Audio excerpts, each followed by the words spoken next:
जितनी भी माफी मांगू तुमसे शायद कम होगी आराधना। I am sorry. कुछ माफ कर दो। कुछ कुछ कुछ कुछ याद क्यों नहीं है?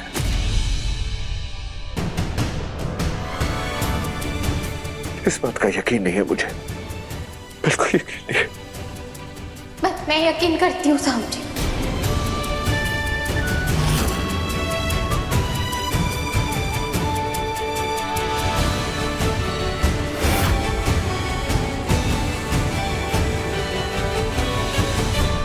हाँ, मैं शायद पहले इस बात को नहीं मानती क्योंकि मैं जानती हूँ कि आप ऐसे इंसान नहीं हैं। पर आप किसी भी मानसिक स्थिति में किसी भी लड़की के साथ ऐसा नहीं करेंगे। लेकिन तब तक जब तक आपके मन में उनके लिए कोई एहसास ना हो, प्यार ना हो, फिर चाहे वो गलती ही क्यों ना हो। क्या लगता है तुम्हें आराधना, क्या महसूस करता हूँ मैं देविका के लिए? मैं देविका के लिए कुछ नहीं फील करता, कुछ नहीं है हमारे बीच। लेकिन आप मुझे तलाक तो दे चुके हैं, क्योंकि आपने कभी मुझे अपनी पत्नी माना ही नहीं था। मैं तो आज तक के सिर्फ आपके लिए नाम की पत्नी थी ना। आप तो नफरत करते थे मुझसे, पर अब मुझे समझ आ रहा है कि आपने जो भी कहा, जो भी किया, उसकी वजह सिर्फ मेरे लिए नफरत नहीं थी, बल्कि आप कहीं ना कहीं सच में देविका से शादी करना चाहते थे। तभी तो आप इतना आगे बढ़ गए, वरना हम दोनों भी इतने महीनों तक एक ही कमरे में रहते। लेकिन आपने मुझे तो कभी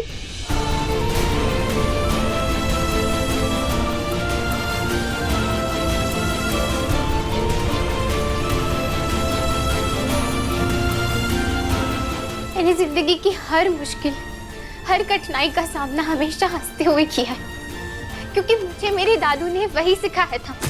सिर्फ आपकी खुशी के लिए आपको तलाक भी दे दी। एक ऐसी शादी का बोझ उठाने के लिए तैयार हो गई थी जिसमें पति तो नाम का था, पर उसे मेरी जरूरत नहीं थी। लेकिन अब मैं ये समझौता फिर से नहीं करूंगी। मैं आपको कभी माफ नहीं करूंगी। हाँ, लेकिन मैं आपकी हर वो मदद करूंगी जिसकी इन हालातों में आपको जरूरत है। मैंने उस दिन भी आपसे कहा था कि मुझे ऐसा आधा अधूरा रिश्ता नहीं चाहिए। अगर ये रिश्ता होगा ना तो पूरी तरह होगा, वरना कुछ नहीं होगा।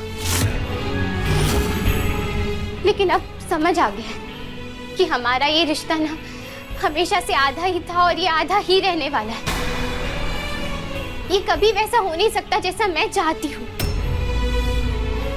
शायद हमारा रिश्ता नियति की एक गलती है, पर फिर भी मैं जैसे अब तक आपकी नाम की पत्नी थी, वैसे ही आगे भी रहूंगी। जिस पत्नी का आपके कमरे पर या फिर आपकी जिंदगी पर कोई हक नहीं रहेगा। और अगर आप चाहते हैं तो पूरी तरह तलाक ले सकते हैं, क्योंकि अब इस घर में रुकने की मेरी वजह सिर्फ और सिर्फ विनायक है। अब हर रिश्ते से पहले मैं एक माँ हूं और अपना वो रिश्ता मैं नहीं तोड़ सकती।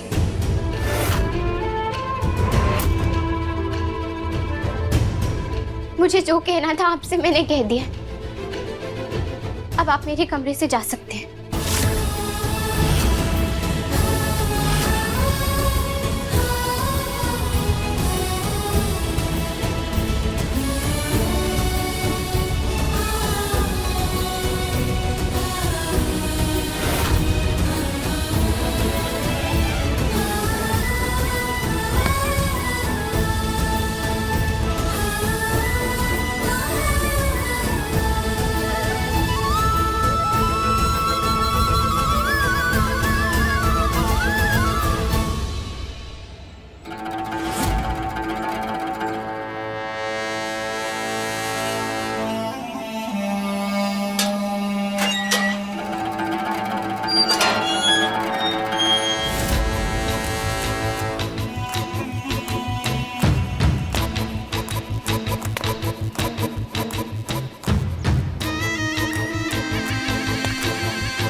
भगवान, वो चुड़ैल फिर से इस घर में आ रही है। किशन, दादी, मैं कैसे रहूंगी उस चुड़ैल के साथ में? मुझे कितना डर लगेगा ना।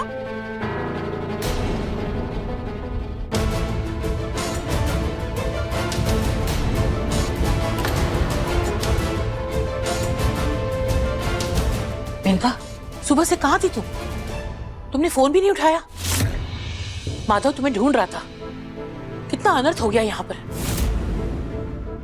वो दादी, शिवानी अपने दोस्त के वहां चली गई है।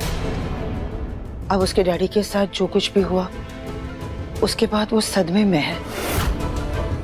यहाँ रहेगी तो उसकी वो यादें उसे सताती रहेगी, इसलिए हम चले गए थे उसे छोड़ने। शिवानी तो किसी से मिली भी नहीं, कोई बात नहीं की, कुछ पूछा भी नहीं। वो क्या है ना दादी, शिवानी बहुत दुखी है, इसलिए हमने भी सोचा कि इस वक्त हमें कुछ कहना नहीं चाहिए। एक बार वो नॉर्मल हो जाएगी तो वो वापस आ जाएगी, बस थोड़े दिनों की तो बात है। जीजी, वैसे भी इस घर में कुछ नॉर्मल हो कहाँ रहा है?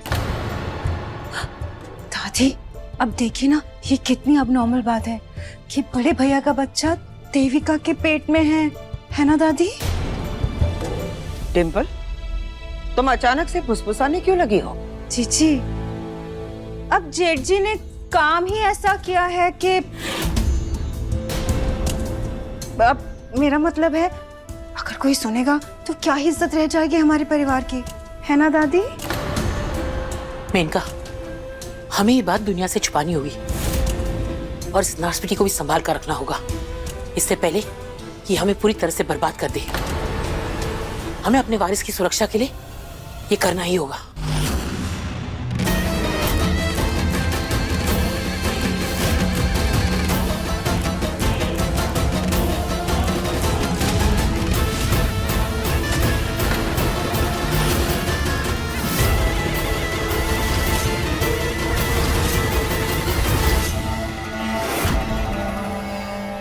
एमडी,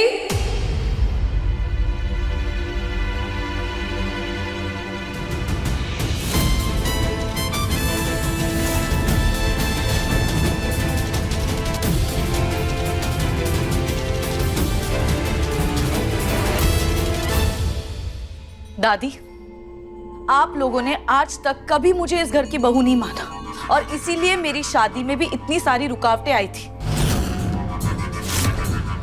पर अब देखिए, मैं इस घर को उसका वंश दे रही हूं, तो अब आप सब लोगों को मुझे दिल से अपनाना ही होगा। मैं यहां सिर्फ एमडी की वजह से आई हूं। आप लोगों पर तो मुझे बिल्कुल भरोसा नहीं, और खास कर इस आराधना पर अब मैं आ ही गई हूं, आप लोगों ने मुझे बुला लिया है, तो अब दिल से मेरा स्वागत कीजिए। आराधना, तुम चाहती थी ना कि मैं इस घर में आऊं और यहां रहूं, तो अब आराधना ही मेरी आरती करेगी और मेरा गृह प्रवेश भी आराधना ही करवाएगी।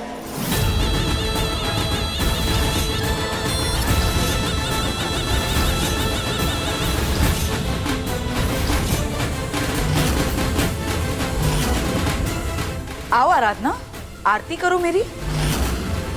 स्वागत नहीं करोगी मेरा? देविका, यू अचानक तुम आ गई यहाँ पर और ये सारी बातें कर रही हो। तुम अच्छी तरह जानती हो कि आराधना की वजह से तुम यहाँ पे हो। उसी ने कहा था कि तुम्हें इस घर में आने की इजाजत है, और फिर ये सब जिद करने की क्या जरूरत है?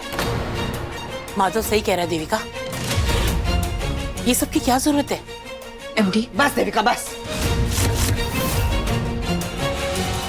बहुत हो गई तुम्हारी मनमानी।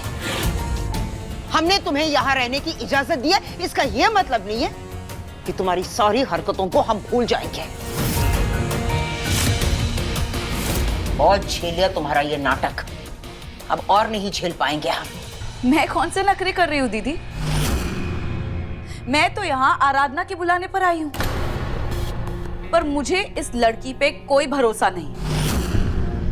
पिछली बार भी इसने तलाक को अपनाकर मुकर गई थी। पता नहीं क्या क्या किया था इसे मेरी शादी रोकने के लिए। अगर इस बार मेरे बच्चे को या मुझे नुकसान पहुंचाने की फिर से कोशिश कर दी तो